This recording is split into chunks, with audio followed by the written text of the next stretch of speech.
સહજાનંદ સ્વામી મહારાજની, હરિકૃષ્ણ મહારાજની જય, સ્વામિનારાયણ ભગવાનની જય.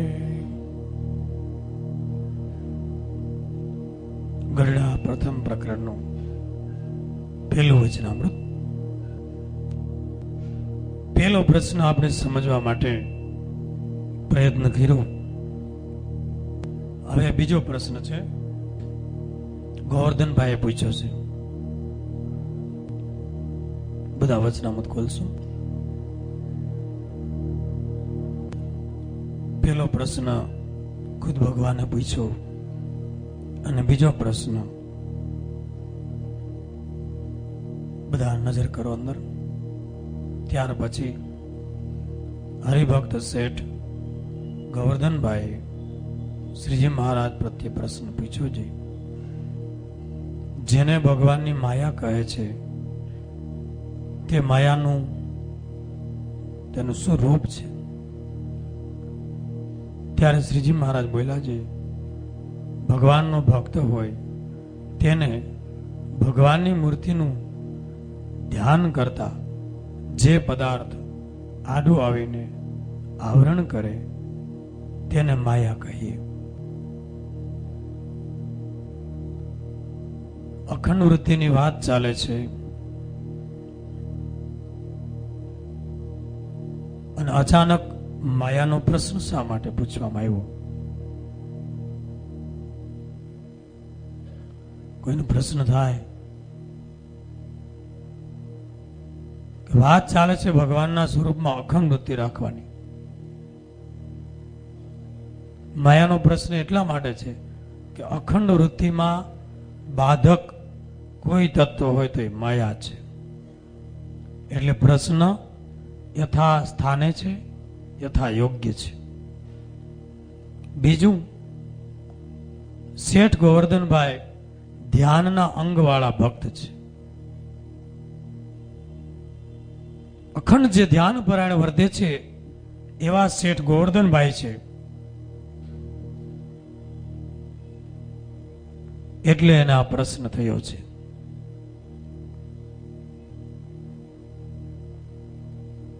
હવે આ માયાનું રૂપ શું છે એવું ગોવર્ધનભાઈએ પૂછ્યું કે બધા અલગ અલગ માયાની વ્યાખ્યા કરે છે. તેનું રૂપ શું? કારણ કે રૂપ જાણ્યું હોય તો આપણને ખબર પડે કે માયા હવે આવી રહી છે, પ્રવેશ કરી રહી છે, આપણને ધ્યાનમાં આડી આવે છે. રૂપની જ ખબર ન હોય તો ઓળખવી કેમ? તો એનું સ્વરૂપ શું છે, એનો આકાર શું છે, એ કેવી રીતે આવે છે? એટલે માયાનું રૂપ શું છે એવો પ્રશ્ન પૂછ્યો છે.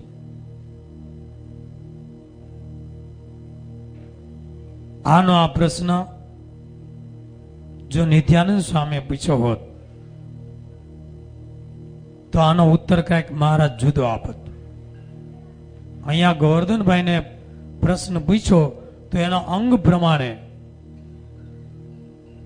સીધી સાદી ભાષામાં તાત્વિક જે શાસ્ત્રમાં માયાની વ્યાખ્યાઓ છે એમાં ન પડ્યા વિના મહારાજે એટલો સરળ ઉત્તર આપ્યો કે ભગવાનનું ધ્યાન કરતા જે પદાર્થ આડું આવી અને આવરણ કરે એનું નામ માયા.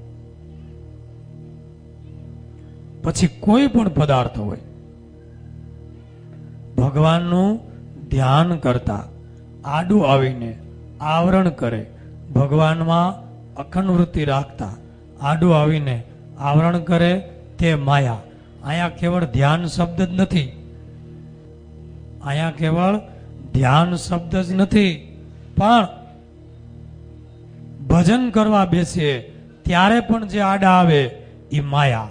સત્સંગમાં આવતા જે આડા આવી અને આવરણ કરે, રોકી રાખે, એ પણ માયા. સેવા કરતા આડા આવે એ પણ માયા. દાન કરતા આડા આવે એ પણ માયા. ભગવાનને માર્ગે ચાલતા કોઈ પણ આપણને અવરોધ કરી દે થોડાક રૂકાવટ કરી દે, એ બધા જ પદાર્થ માયા છે. ધ્યાન તો એક શબ્દ વાપરો છે, પણ ભગવાનને પામવા માટે જે કોઈ અડચણ કરે બધી જ માયા છે.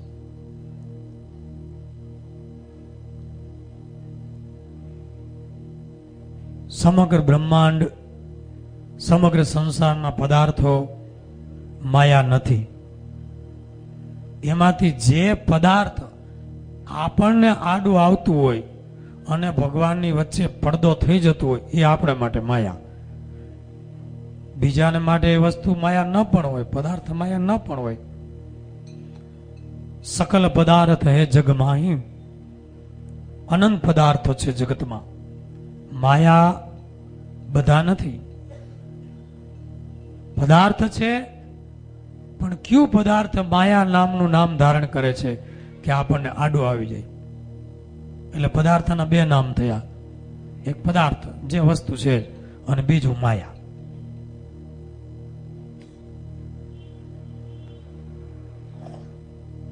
નિત્યાનંદ સ્વામી આ પ્રશ્ન પૂછ્યો હોત તો તાત્વિક ભાષામાં મહારાજ ઉત્તર કરત, અને વચનાવતમાં અનેક જગ્યાએ આવી તાત્વિક ચર્ચાઓ પણ થઈ છે.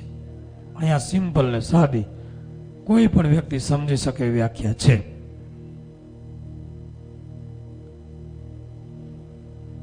નિત્યાનંદ સ્વામીએ પૂછ્યું હોત તો મહારાજ એમ બોલત, કારણ કે કોઈ અનુભવી વેદ ચિકિત્સક બીજા અનુભવી વેદને પૂછે ઔષધના ગુણ અથવા ઔષધની વાત, ત્યારે એની અથથી ઈતિ સુધી અનુભવી ચિકિત્સકને એ ઔષધના ગુણ, એના સ્વભાવ, એની અસરો એ બધું જણાવે.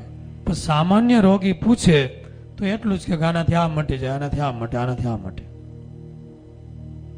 નિત્યાનંદ સ્વામી શાસ્ત્રના જ્ઞાતા છે, તત્વચિંતક છે, તમામ શાસ્ત્રો જેને જીવાગ્ર છે. એટલે એ પૂછે તો મહારાજ એને માયાનું રૂપ કંઈક જુદો જ ઉત્તર આપે. કયો ઉત્તર આપે? તો ગીતાજીમાં છે, ભૂમિ રાપો નલો વાયુ ખમ બુદ્ધિ મનોરેવચ અહંકારમ ઇતિયમ મે ભિન્ના પ્રકૃતિ રષ્ટધા. પરા અને અપરા રૂપી પ્રકૃતિ એ મારી માયા છે. જળ છે, ચિદાત્મક છે, કારણ રૂપે જળ છે માયા. કારણ એટલે જ્યારે માયાનું કાર્ય ચાલુ ન થયું હોય ત્યાં સુધી જળ છે, અને સૃષ્ટિ રૂપે થઈ જાય વ્યાપક ત્યારે ચિદાત્મક બની અને બધાને નચાવે છે. માયા ચિદાત્મક છે, ચૈતન્યમય થઈ ગઈ. સુષુપ્તિ અવસ્થામાં જળ છે કે જ્યારે બ્રહ્માંડો લય થઈ ગયા હોય, અને જ્યારે અક્ષર મુક્ત દ્રષ્ટિ કરે ત્યારે માયામાં ખળભળાટ થાય અને અક્ષરાત્મક પુરુષ અને પ્રકૃતિ જોડાય અને કાળ એમાં ખળભળાટ ઉત્પન્ન કરે, ત્યારથી કરોડો બ્રહ્માંડોનું સર્જન થઈ જાય. ત્યારથી માયાનું ચિદાત્મક રૂપ કહેવાય. ચિદાત્મક એટલે ચેતન, સક્રિય બની ગયું. ત્યાં સુધી જળ. એટલે માયાની વ્યાખ્યા છે જળ ચિદાત્મક. પરા અને અપરા પ્રકૃતિ. શિક્ષાપત્રીમાં વ્યાખ્યા છે, ત્રિગુણાત્મા તમ કૃષ્ણ શક્તિર્દેહ તદીયો જીવસ્ય ચાહમ મમતા હેતુર્માયા વ્યગમ્યતામ. જળ શિક્ષાપત્રીમાં એવી વ્યાખ્યા આપી છે કે ભગવાનની માયા ત્રિગુણાત્મક છે, ભગવાનની શક્તિ છે, દેહ અને દેહના સંબંધીમાં અહમ મમત્વ કરાવે છે. આ માયાનું રૂપ શિક્ષાપત્રીમાં બતાવ્યું છે. નિત્યાનંદ સ્વામી સાથે ચર્ચા કરે તો આવી ચર્ચા કરે, પણ અહીંયા મહારાજે ગોવર્ધનભાઈને આનો ઉત્તર આપ્યો છે કે આડું આવીને આવરણ કરે માયા. રામાયણમાં પણ લક્ષ્મણજીએ ભગવાન રામચંદ્રજીને પૂછ્યું છે કે માયા શું છે? માયા બધાને નડે છે, બધાએ પ્રશ્ન કર્યા છે કે આ ભલા કોણ છે, એમ દુખી કરે છે. ત્યારે ભગવાને કીધું, મેં અરુ મોર તોર સો માયા. હું, મારું અને તારું એ જ માયા. ટૂંકમાં એક તુલસીદાસજીએ નાનો ચોપાઈ લખી નાખી, મેં અરુ મૌર તોર સો માયા. અને જેને જે ઔષધની જરૂર હોય એ ચિકિત્સક અનુભવી વેદ એમ કહેશે કે આ લ્યો એટલે મટી જાય. એટલે ટૂંકીને ટચ વાત છે. પણ કિંમતી જાણીને આપણે કાંઈ લખવાનું ઇન્જેક્શન હોય અને 2000નું દેતા હોય તો કિંમતી જાણીને આપણે ન ઠપકાર લેવાય કે લાવો ડૉક્ટર સાહેબ હવે ક્યાં જવા દેવું, ઠપકાર થયું. એમ જેને માટે કદાચ 5 રૂપિયાની દવા હોય ઔષધિ, પણ આપણે માટે ઉપયોગી હોય તો એ આપણે માટે કામની છે. એમ આ વ્યાખ્યા આપણા બધા માટે કામની છે. હવે માયા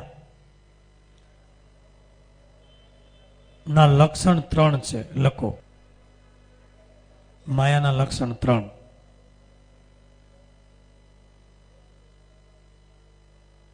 પહેલું મળ, મળ એટલે મલિનતા. બીજું વિક્ષેપ અને ત્રીજું આવરણ. માયા પોતાના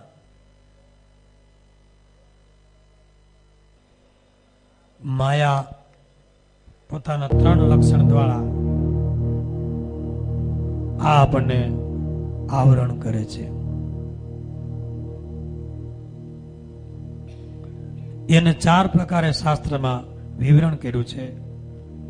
4 પ્રકાર વિક્ષેપના. લખો હજી આ લખી રાખજો મુદ્દા, જેથી કરી આની ઉપર તમને કથા આગળની સમજાય. પહેલું વિક્ષેપ, એની સામે લખો સંકલ્પ વિકલ્પ દ્વારા. માયા આપણને ધ્યાનમાં, ભજનમાં, મૂર્તિનું અખંડ ચિંતન કરવામાં સંકલ્પ વિકલ્પ દ્વારા પેલો વિક્ષેપ કરે છે. બીજું કાષાય, શાસ્ત્રનો શબ્દ છે કાષાય. કાષાય એટલે કે દોષ. એમાં કામ, ક્રોધ, ઈર્ષા વગેરે દોષો દ્વારા આવરણ કરે છે માયા, ધ્યાન, ભજન કે અખંડ વૃત્તિ રાખવામાં. ત્રીજું લય,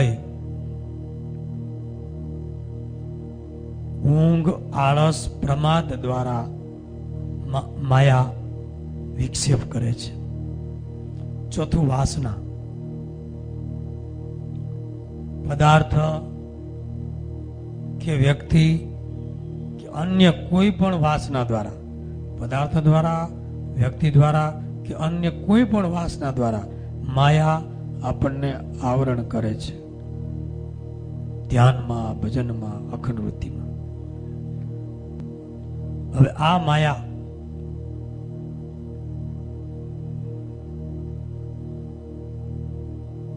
હવે પહેલો મુદ્દો લખો.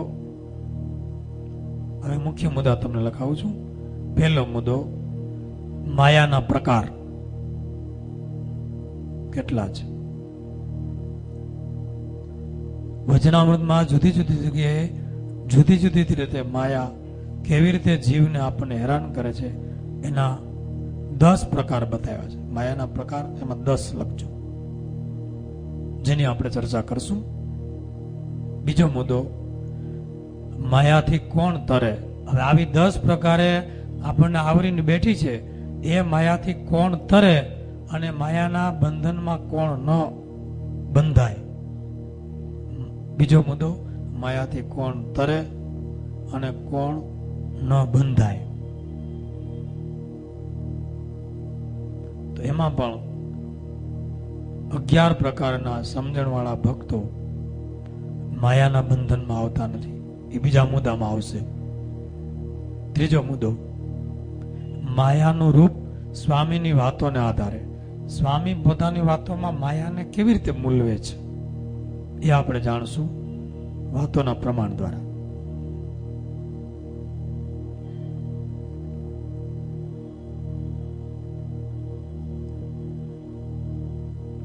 હવે આ મુખ્ય મુદ્દાને ધ્યાનમાં રાખશો એટલે એની પર વાત આગળ ચાલશે. એમાં પહેલો મુદ્દો પહેલો લખો. જે 10 પ્રકારની માયા હતી ને એમાં પહેલી માયા પદાર્થ રૂપી માયા.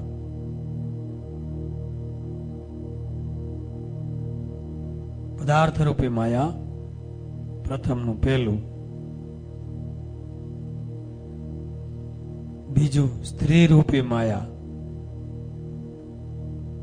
લોયાનું બીજું, પ્રથમનું 73મું, ત્રીજી માયા હેત રૂપી માયા મધ્ય 36, પ્રથમ 34 અને પંચાળાનું ત્રીજું. ચોથો પ્રકાર અહમ મમત્વ રૂપી માયા અંત્યનું 39મું. પાંચમું ભગવાનને ઓથે રસિક માર્ગે આવતી માયા, ભગવાનને ઓથે રસિક માર્ગે આવતી માયા મધ્યનું ત્રીજું.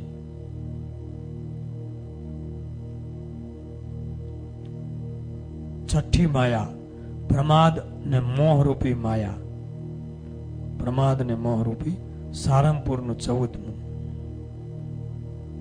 સાતમો પ્રકાર કારણ શરીર રૂપી માયા કાર્યાણીનું 12મું અને લોયા 17. આઠમો પ્રકાર અનાદિ તત્વ, અનાદિ 5 તત્વ રૂપે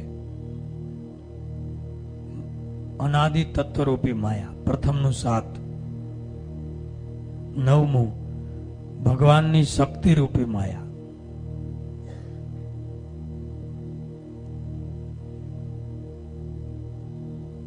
શક્તિ રૂપી માયા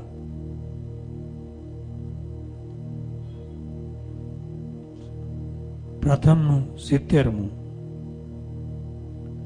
10મું અચરજકારી માયા,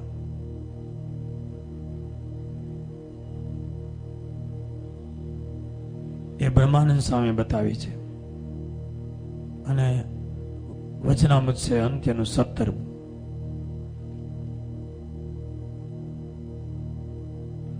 હવે આટલા માયાના પ્રકાર આપણે જો હરખા સમજાઈ જાય તો આપણને માયાનું ઓરિજિનલ રૂપ વચનામૃત પ્રમાણે ભગવાન જે સમજાવવા માગે છે એ આખા વચનામૃતમાં છવાયેલું જે હતું એ આમાં તમને લખાયું છે. હવે એ મુદ્દા આપણે તમે બરાબર ધ્યાન આપશો તો બહુ મજા આવશે. બહુ સમજવા જેવી વાત છે કે ભગવાને સર્વશાસ્ત્રના સાર રૂપ આ માયાની વ્યાખ્યાઓ કરી છે. જે તમે વેદ પુરાણ ઉપનિષદો કોઈ પણ ગ્રંથોની અંદર આ તમે કેટલું તત્વચિંતન કરો તો એ હાથમાં ન આવે એવી આ માયા એને ભગવાને સરસ રીતે આપણી સામે મૂકી દીધી. એમાં પહેલું પદાર્થ રૂપી માયા સમજો. એકડો કરીને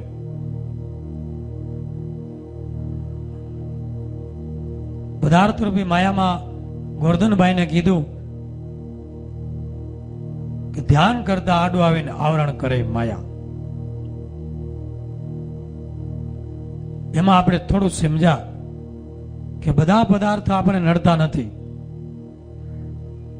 સકલ સંસાર ભગવાનનો બનાવેલો છે, એને આપણે માયા ન કહી શકીએ. આ ભગવાનની કૃતિ છે, આ ભગવાનનું સર્જન છે. આપણે સંસારને ગાળો દઈએ તો એ ભગવાનના સર્જન ઉપર આક્ષેપ અને તિરસ્કાર છે. તો બધી જગ્યાએ સંસારને નાશવંત દુઃખરૂપ આવો ફલાણો કીધો એનું એ શું સમજવું? તો આ સકલ સંસાર ભગવાનનો બનાવેલો, પૃથ્વી જળ તેજ વાયુ બધું ભગવાનનું સર્જન છે. કર્તા એ છે, કૃતિ આ છે. કૃતિની નિંદા કરો તો કર્તાની નિંદા થાય, એટલે સંસારની નિંદા કરવાનો કોઈને અધિકાર નથી. તો આ શાસ્ત્રમાં કીધું ને આપણે બધા ગાઈએ છીએ એનું શું કીર્તન? તો કે એ સંસારમાં દરેક જીવાત્માએ પોતાનો એક સંસાર ઘડી લીધેલો છે, મોહ મમત્વનો માળો, એને તોડવાનો છે. ઘરમાં ઘર કે છે ને એમાં અહમ મમત્વ કરી અને બેસી ગયો છે. એટલે સમસ્ત પદાર્થ માયારૂપ નથી.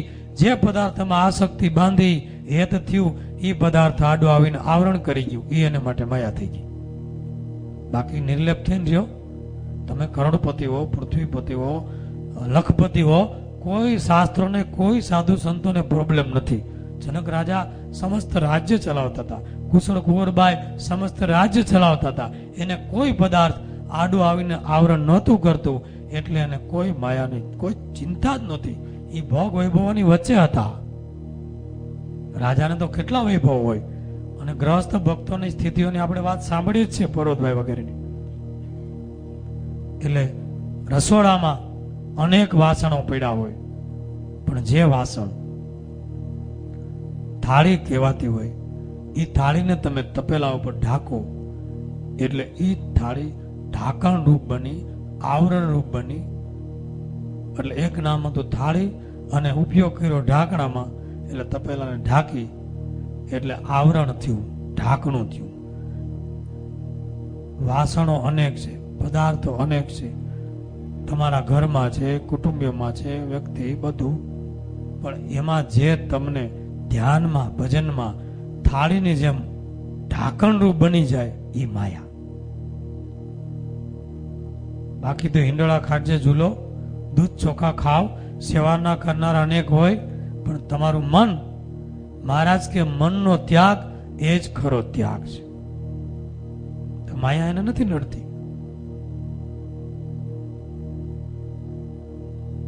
ધ્યાન કરતા આડું આવીને આવરણ કરે એને માટે એક દ્રષ્ટાંત. મુક્તાનંદ સ્વામી અને નીલકંઠ વર્ણી લોજમાં નીલકંઠ વર્ણી એમ કે છે, મુક્તાનંદ સ્વામી આપણે ધ્યાન કરવા બેસીએ. મુક્તાનંદ સ્વામી કે ભલે મહારાજ. મુક્તાનંદ સ્વામી પણ એવા મહાન સંત, અને વર્ણી રાજની તો કોઈ વાત થાય નહીં. બંને ધ્યાન કરવા બેઠા, પણ મહારાજે ઠરાવ કર્યો કે ધ્યાનમાં તમે મારા મનનું ધ્યાન રાખજો, અને હું તમારા મનનું ધ્યાન રાખું, કે ભગવાન મૂકીને બીજે ક્યાંય જાય નહીં. આ તો ભાઈ સમર્થ પુરુષોની વાતો છે ને, એકબીજાનું મન પકડી લે. ધ્યાનમાં બેઠા, અને થોડી વાર થઈ ત્યાં મહારાજ તો ધ્યાનમાંથી જાગ્યા, અને મુક્તાનંદ સ્વામીને ધ્યાનમાં થી જગાડ્યા. સ્વામી જાગો જાગો. અરે મહારાજ ધ્યાનમાં હતો, તમે મને જગાડ્યો. મુક્તાનંદ સ્વામી, તુંબડીમાં માલ છે કે ભગવાનમાં માલ છે? એવું નીલકંઠ વર્ણીએ પૂછ્યું. કે કેમ મહારાજ? તો કે તમે ધ્યાન કરતા હતા કે તુંબડીને યાદ કરતા હતા?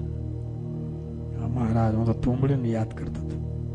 જો તમારું મન મેં જણાવ્યું ને, બનેલું એવું કે સાધુને અમારે તુંબડી હોય, પાણી પીવાનું તુંબડું હોય ને, લાકડાનું કે તુંબડીનું વેલાનું, એને રંગ કરે, ઘસે, વ્યવસ્થિત ફિનિશિંગ કરે, અને તડકે સૂકવા મૂકેલું. તડકે સુકાઈ જાય, ગંધ ઉડી જાય, પછી એને ઉપયોગમાં લેવાય.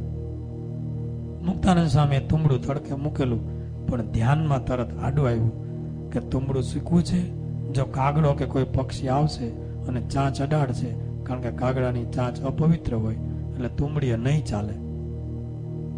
એટલે મનમાં વિચાર આવી ગયો, એટલે મહારાજે તરત હલાવીને જગાડ્યા.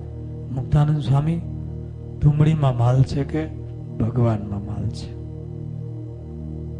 આ મહારાજ, ભગવાનમાં માલ છે, પણ તુંબડી અભળાઈ ન જાય એટલે યાદ આવી ગઈ.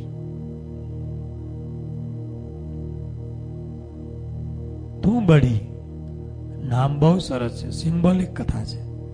તું બળી માયા બળી. કોણ બળી? તું બળી. તુમ બળી.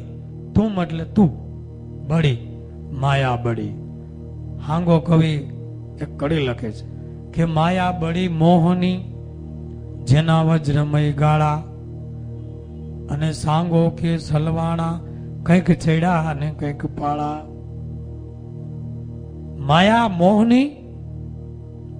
હાંગો કવિ હાલો જાય, રાત્રિનું અંધારું, ચંદ્રમાનો પ્રકાશ પડે, એમાં કોકે થૂકેલું, એમાં ચાંદીના રૂપિયા જેવું લાગ્યું, અને હતો ઘોડા ઉપર. એ ઘોડો વળી ઉભો રાખ્યો, હેઠો વિતરો કે કઈક સિક્કો લાગે છે, લેવા ગયો તા કોકે થૂકેલું કે. અને કવિએ કડી લખી, માયા બળી મોહની, એના વજ્રમય ગાળા, એટલે બહુ વજ્ર જેવા ગાળા છે, તાકાતવાળા. આંગો કે હલવાણા, કંઈક ચેડા અને કંઈક પાળા. એટલે કે કેટલાય ઘોડે સવાર જતા હતા ઈ આમાં લલચાણાય છે, અને કંઈક પગપાળા જતા છે ઈ હોતામાં અટકીને ઊભા છે.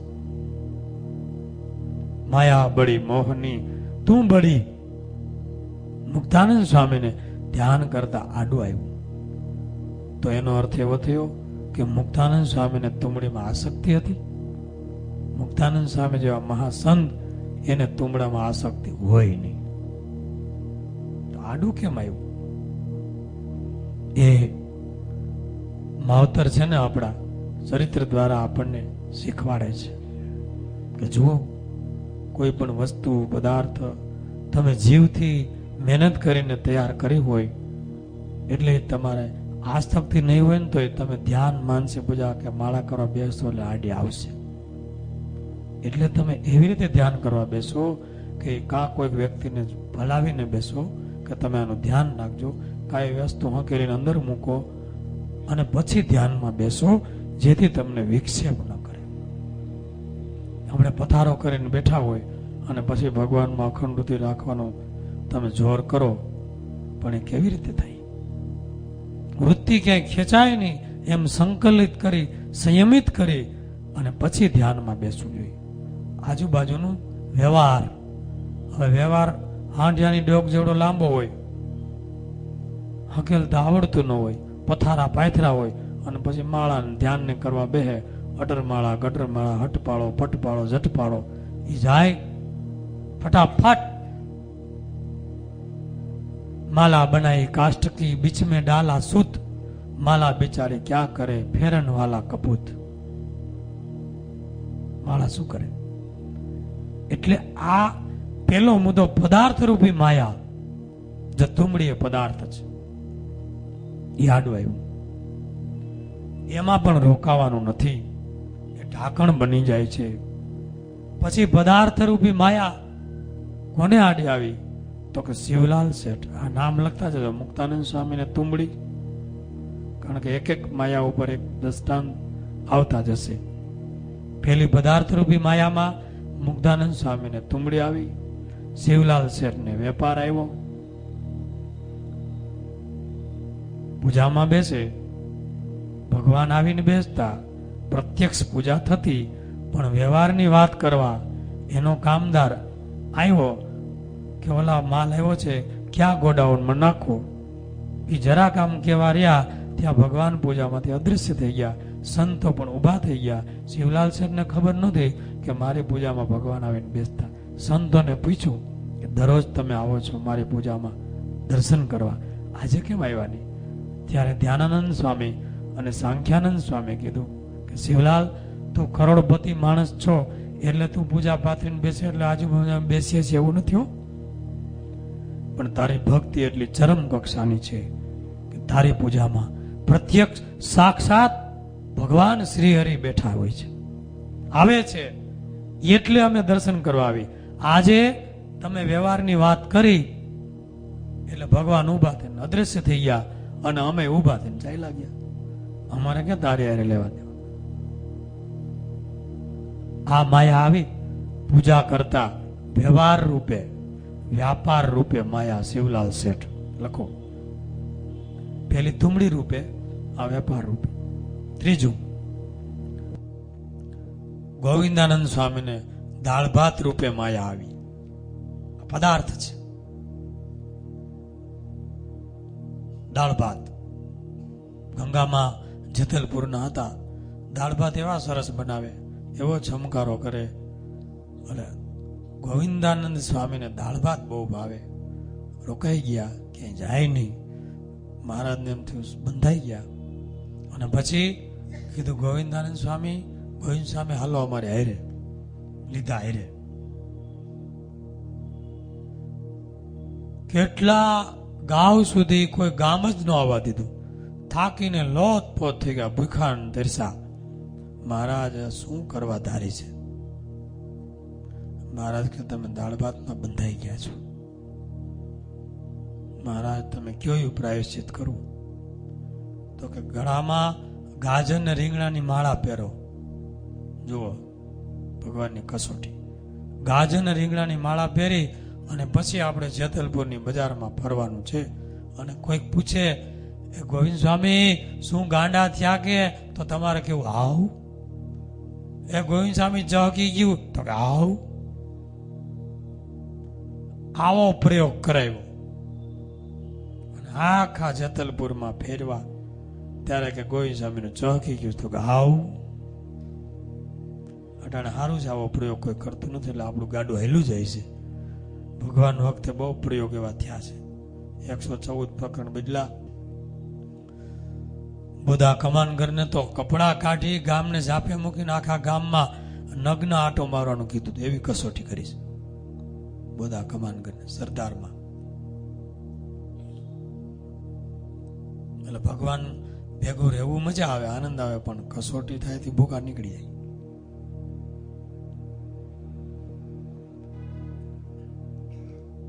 હવે બીજું માયાનું રૂપ, સ્ત્રી રૂપી માયા. લોયાનું બીજું અને પ્રથમનું 73મું.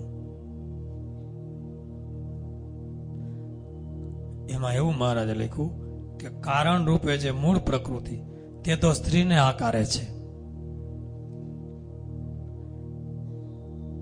એ લોયાના બીજામાં લખ્યું. અને પ્રથમના 73માં સ્ત્રી રૂપી જે મારી માયા તેને નરનારાયણ ઋષિ વિના બીજો કોઈ જીતવાને સમર્થ નથી. આવી મહારાજે ત્યાં વાત કરી છે. સ્ત્રી રૂપી છે મારી માયા તેને નરનારાયણ ઋષિ વિના બીજો કોઈ જીતવાને સમર્થ નથી, કોઈની તાકાત નથી. જેની ઉપર મહારાજ કે મારી કૃપા થાય તોય બચે. પ્રથમનું 73મું જુઓ. સ્ત્રી રૂપી માયામાં બ્રહ્મા, શિવ, ઇન્દ્ર, લખજો નામ યાદ જેટલા તમને આવડે એટલા. બ્રહ્મા, શિવજી, ઇન્દ્ર, પરાશર ઋષિ, ચ્યવન ઋષિ, સૌભી ઋષિ, બૃહસ્પતિ, દેવતાઓના ગુરુ બૃહસ્પતિ, વિશ્વામિત્ર, આ બધા જ સ્ત્રીરૂપી માયાના આવરણમાં આવ્યા છે. એના દ્રષ્ટાંતો પુરાણોમાં લખેલા છે.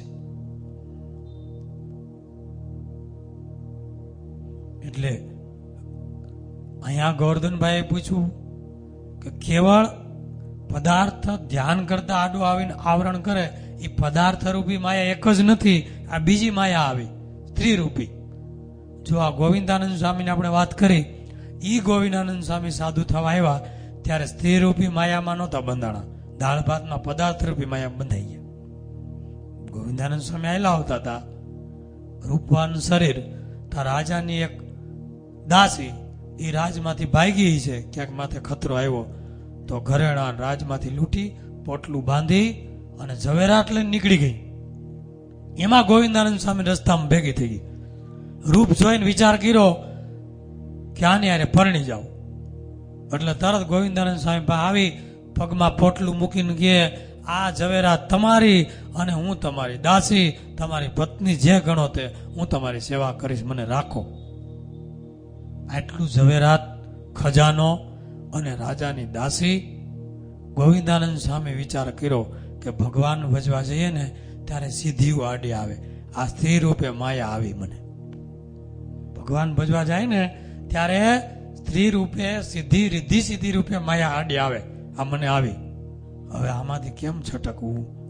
ગોવિંદાનંદ સ્વામી કે ભાઈ હું તો સાધુ થવા જાઉં છું અને તું આ પોટલું લઈને બીજાને ક્યાંક ગોત, મને જવા દે અહીંથી.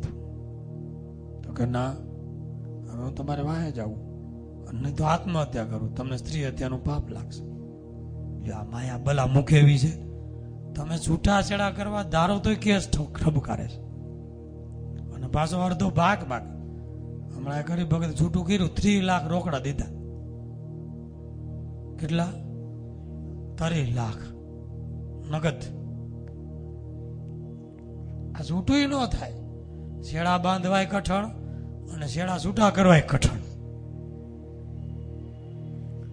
એક તો ડાયણે વળગે નહીં ઘડીકમાં જુવાનડા.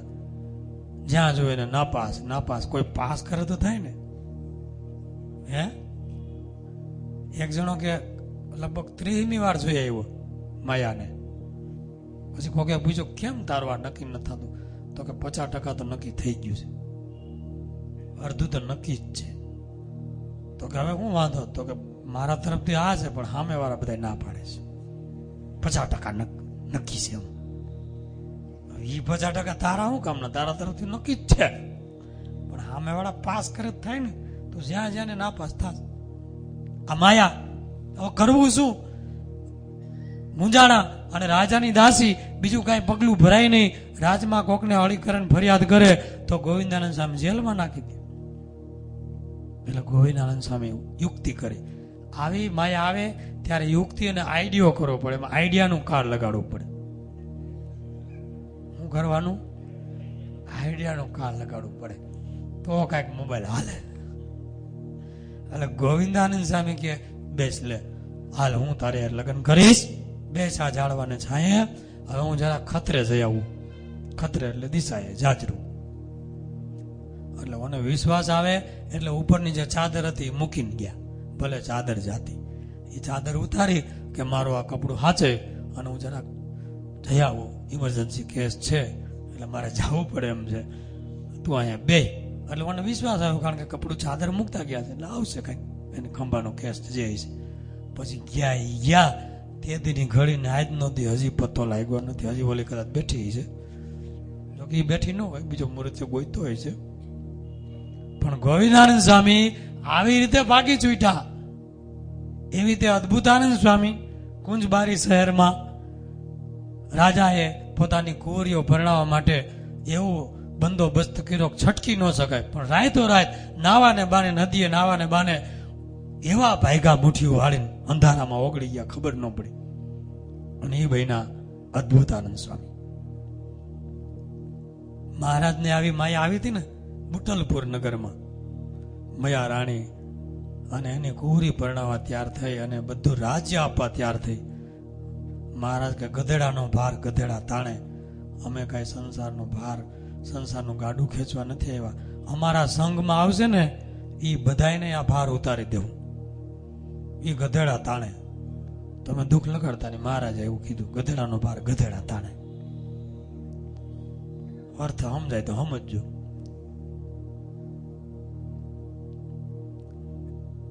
આ થઈ બીજી માયાની વાત. હવે ત્રીજી માયા, હેતરૂપી માયા. એક જ સરખા શબ્દ મેં તમને આગળ લખાયો ને મુદ્દો, મધ્યનું 36મું, પ્રથમનું 34મું અને પંચાળાનું 3જું. એ બધા વચનામૃતમાં હેતરૂપી જે ભગવાનની માયા એ બંધન કરનારી છે, ભગવાનના માર્ગમાંથી હટાવનારી છે, અને ધ્યાન, ભજન, સત્સંગ બધે આવરણ કરીને આપણને રોકી રાખે છે. તમે રસ્તે આવેલા જતા હો, સિટીની વચ્ચેથી આવેલા જતા હો, ટ્રાફિકમાં આવેલા જતા હો, તો એ કોઈ તમને રોકે નહીં, હાથ ન પકડે. પણ એવો વાલો હગો આવી જાય અને તમારો હાથ પકડીને અરે તમે કાનજીભાઈ તમે તરત ત્યાં ઉભા રહી ગયા. એ આવરણ થયું, ઉભા રહ્યા, તમને સ્ટોપ કરી દીધા. એમ આ સંસારમાં તમે મોજથી ભજન, ભક્તિ, સત્સંગ કરીને જીવી શકો છો, માણી શકો છો. પણ જે તમને વસ્તુ, વ્યક્તિ કે પદાર્થ હાથ પકડીને ઉભા રાખી દે, એ હેતરૂપી માયા, આસક્તિરૂપી માયા, એ તમને ભગવાનમાં આવરણ કરનારી માયા. એમાં મહારાજે લખ્યું છે કે હવે લખો વાક્ય હેતરૂપી માયામાં, ત્રીજા મુદ્દામાં, ભગવાન વિના બીજે ઠેકાણે હેત રહે તે જ હેતરૂપી માયા છે. અને અંત્યનું 17મું વચનામૃત પણ છે આમાં. હેતરૂપી માયાની બહુ વાત મહારાજે વચનામૃતમાં કરી છે. અંત્યનું 17મું ભરતજીનું. હવે એમાં દ્રષ્ટાંત પેલું લખો, હેતરૂપી માયામાં કોણ કોણ અટવાઈ ગયું? ભરતજી, ઋષભદેવ ભગવાનના દીકરા ભરતજી, જે પ્રથમ તીર્થંકર ગણાય જૈનોના વૃષભદેવ. અને આપણે 24 અવતારમાં જેમનું નામ છે એવા વૃષભદેવ ભગવાન સમસ્ત ધરતીના રાજા હતા અને એના દીકરા આ ભરતજી હતા. 9 ખંડ ધરતી, એક છત્ર સામ્રાજ્ય એનો ત્યાગ કરી અને ભગવાનને મેળવવા વનમાં ગયા. તપ, ગંડકી નદીને કિનારે તપ કર્યું છે. એનું આખ્યાન અંત્યનું 17મું વચનામૃત અને શ્રીમદ ભાગવતનો 5મ સ્કંદ આખો ભરતજીના આખ્યાનથી વ્યવસ્થિત ભરપૂર છે. એટલે યોગ શાસ્ત્ર કીધું છે કે ભગવાનનો યોગ કરો અને યોગમાં જે વિક્ષેપ કરે એનો ત્યાગ કરો. એ મહારાજ કે અમારું યોગ શાસ્ત્ર છે. 5મ સ્કંદ એટલે ભરતજીનું આખ્યાન. તપ કરવા ગયા. ખાલી ફળ ફૂલ અને પાંદડા ખાઈને તપ કરતા હતા અને ભગવાનની ભક્તિમાં એટલા ડૂબેલા હતા કે એને સમયનું ભાન નહોતું રહેતું. આંખમાંથી આંસુની ધારાઓ પડતી હતી. પણ માયા તમે જુઓ ક્યાં આવે છે. તમે શું ઘર બાર છોડો, રાજ્ય છોડો એટલે માયા પીછો છોડે છે? હેત રૂપી માયા જ આવ્યો ને. ત્રીજો મુદ્દો કે તમારા હૃદયમાં હેત હોય, સ્નેહ હોય, દયાનું ઝરણું હોય, ત્યાં હેત અને દયા રૂપે આવીશ માયા. હો, તમારા હૃદયમાં લાગણી તંતુ છે, એ તમે જ્યાં જાઓ ત્યાં આવશે. અને સમસ્ત રાજ્ય છોડીને બેઠા હશો તોય ત્યાં તમે જે સામે આવશે એમાં હેત જોડાઈ જશે, એમાં સ્નેહ લાગી જશે. એની ઉપર દયા ભાવ કરીને બેઠા એટલે તમારું ધ્યાન ભજનમાં આવરણ થઈ ગયું, માયાનો પડદો આવી ગયો. ભરતજી ગંડકી નદીમાં ઉભા રહી અને સૂર્યનારાયણને અર્ઘ્ય આપે છે. એમાં એક સિંહની ત્રાળ સંભળાણી. જંગલમાંથી સિંહ આવ્યો અને આગળ હરણી, પાછળ સિંહ. હરણીએ છલાંગ મારી નદીને સામે કાંઠે કૂદી અને એના પેટમાં એક બચ્ચું ગર્ભ હતો એ સ્રવી ગયો, નદીના પાણીમાં પડ્યો. હરણી મરી ગઈ, સિંહ ભાગી ગયો. ભરતજી અર્ઘ્ય આપતા હતા. હાથમાં હરણનું મૃગનું બાળ બચ્ચું તાજું જન્મેલું આવ્યું. ભરતજી ઓરો આ શું જોયું, શું થઈ ગયું ખબર ન પડી. એટલે એને દયા આવી, કાંઠે આવ્યા. આવ અંત્યનું 3જું વચનામૃત છે. દયા અને સ્નેહ એ માયા રૂપે થઈ ગયા. એટલે એને થયું આ બચ્ચાનું કોણ, કારણ કે એની મા તો મરી ગઈ. આનું કોણ? એટલે ઝૂંપડીએ લઈ આવ્યા, પર્ણકુટીએ. અને એ બચ્ચાને ઉછેર્યું, મોટું કર્યું. ક્યાંકથી કોક ઋષિ મુનિઓની ગાયો હતી ત્યાંથી દૂધ લાવે, પાય અને ધીમે ધીમે હરણનું બચ્ચું મોટું થયું. પણ એવું એને ઉછેર્યું ને એટલે હરણનું બચ્ચું એટલું બધું વાલથી એની આજુબાજુ મારે ફરે, ચાટે, એના ખોળામાં રમે. કારણ કે એ બચ્ચાને એક જ આધાર હતો, એને માં તો જોઈ નહોતી. એટલે હરણ મૃગ બાળને એક જ આધાર જે કોઈ છે આ જ છે, ભરતજી જ મારા છે. એટલે ભરતજી પ્રત્યે આત્મીયતાથી જોડાઈ ગયું. અને ભરતજીને પણ એટલી દયા અને સ્નેહ એની ઉપર થઈ ગયા, એ પણ આત્મીયતાથી જોડાઈ ગયા. આપણે આત્મીય સભા કરી છે ને આત્મીય થઈ ગયા. લ્યો, પછી તો ધ્યાન કરવા બેસે, ભજન કરવા બેસે. ત્યારે હરણનું બચ્ચું રમતું રમતું આવે, આમ એની નાની નાની સિંગડીઓ ભરાવે આમ વાહામાં, એટલે આને ગલગલિયા થાય. અને તરત આમ આમ એટલે તું આવી ગયું, ધ્યાન મૂકીને બચ્ચાને રમડવા માંડે, માથે હાથ ફેરવા માંડે. ક્યાં 9 ખંડ ધરતી છોડી અને હરણના બચ્ચામાં બંધાણા છે. પછી વળી એને માટે કુણું કુણું ઘાસ લાવે, હારે વોકિંગ કરવા લઈ જાય. અટાણે કૂતરા ગણા લઈ જાય છે ને, હા, વોકિંગ કરવા લઈ જાય. પછી વળી હરણનું બચ્ચું વડે રમતું રમતું આગળ વયું જાય તો ચિંતા કરે. ભાગવતમાં બધું લખ્યું છે, હું ટૂંકમાં કહું છું. કરે રે ક્યાં ગયું હશે, એકલું અટોલું, એને માં નથી, બાપ નથી, મારે આશરે છે. એ કોઈક જંગલી પશુ એને ખાય તો નહીં જાય ને, એને ગોતવા નીકળે અને હાથ પાડે. ધ્યાન, માળા, પૂજા બધું મૂકી અને આટા માર્યા. અને અંતકાળ આવ્યો. અને જેવો અંધકાળ આવ્યો, અંતે યામતી સા ગતિ. અને હરણનું બચ્ચું યાદ આવ્યું. જીવ નીકળો એવી ગતિ થઈ અને પોતે હરણીને પેટે હરણના બચ્ચા તરીકે ભરતજીનો જન્મ આવ્યો. ભાગવત કહે છે આ હેતરૂપી માયા. હેતરી ગયું, દયાને સ્નેહ કર્યો. ન કે એટલી ફરજ હતી, એનું હરણનું બચ્ચું હતું, જરાક હાલતા શીખી જાય એટલે વેતું મૂકી દેવાનું હતું. કદાચ એને દયા હોય, સાધક હોય, ભક્ત હોય, હૃદયમાં દયા હોય, એને પાણીમાંથી બચાવી અને જરાક આમ પગભર થયું હોય અને જંગલમાં છોડી મૂકવાનું. પણ એને તો હાચવું, લાલન પાલન કર્યું, હેત બાંધ્યું અને અંતે એની વૃત્તિ રહી ગઈ. એટલે ઘણી વાર સ્વામી બોલશે આ છે છેલ્લા ડચકાનો ખેલ. છેલ્લે ડચકે જ ફોટો બગડી જાય. તમને બધી રીતે પોઝિશન હારી લીધી હોય બરાબર, મસ્તો ચહેરો, પ્લીઝ સ્માઇલ, અને એમાં સ્માઇલ કરતા ફોટાવાળો સ્વિચ દબાવો, એમાં તમને બગાવવા આવે અને ગલા પેટી જેવું મોટું મોઢું કરો પોળું. હવે એ ફોટો પડી ગયો પછી કોઈને બતાવાય કે જો કેવો મઢાવી રાખવા જેવો હોય. એમ અંતકાળ છે એ ફોટો પાડવા જેવું છે. એમાં જે સમય જે આવી ગયું એટલે પ્રિન્ટ પડી ગઈ, હરણ બની ગયા. પછી ત્રીજે જન્મે ઠેઠ મેળ પીડ્યો.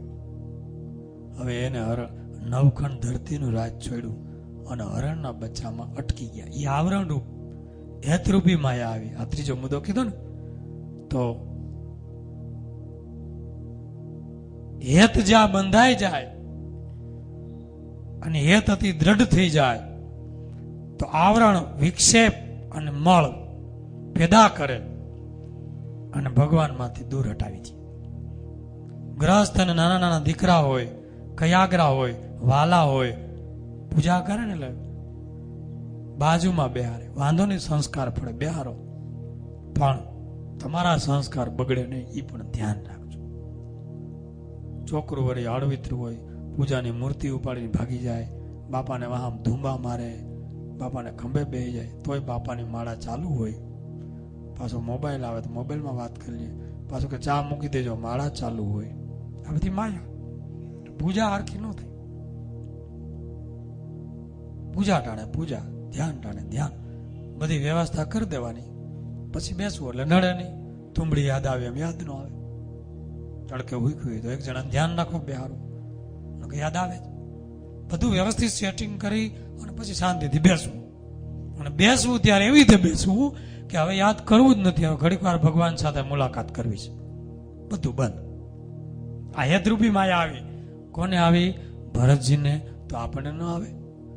તો નવખંડ ધરતીના રાજા હતા અને ભરતજી ધારત તો આખા રાજ્યમાં મોટો પ્રાણી સંગ્રહાલય, મોટું ઝૂ ઊભું કરી શકત અને એમાં દુનિયાના વેરાયટી સભર મૃગો, હરણ બચ્ચાઓ, સિંહના બચ્ચાઓ, વેરાયટીના પ્રાણીઓ પોતાના સંગ્રહાલયમાં રાખી શકત, પોતે બધાની સાથે મળી પણ શકત.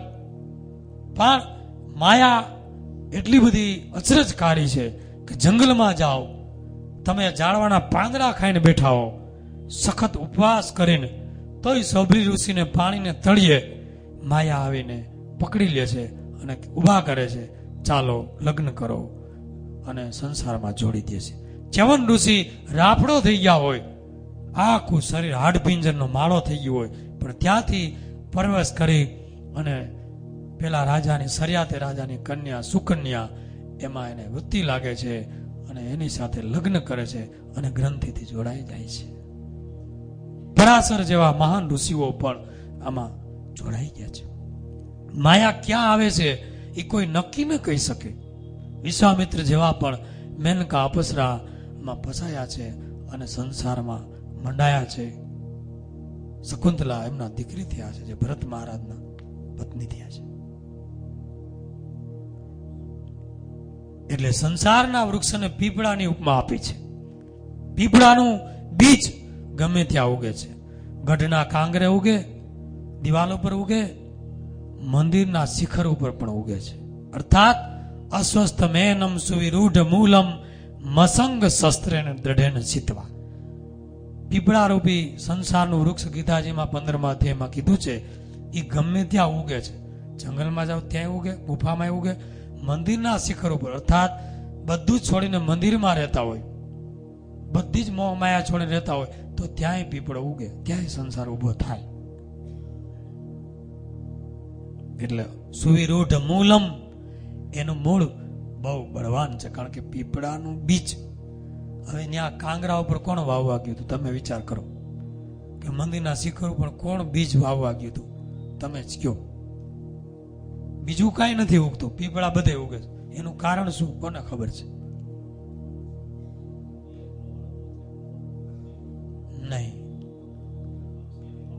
પક્ષીની ચરકમાં, તો હું તમને એમ કહું, પક્ષીની ચરકમાં તો બધા બીજ આવતા હોય એના ખોરાકમાં, તો બીજું કોઈ ઉગતું નથી.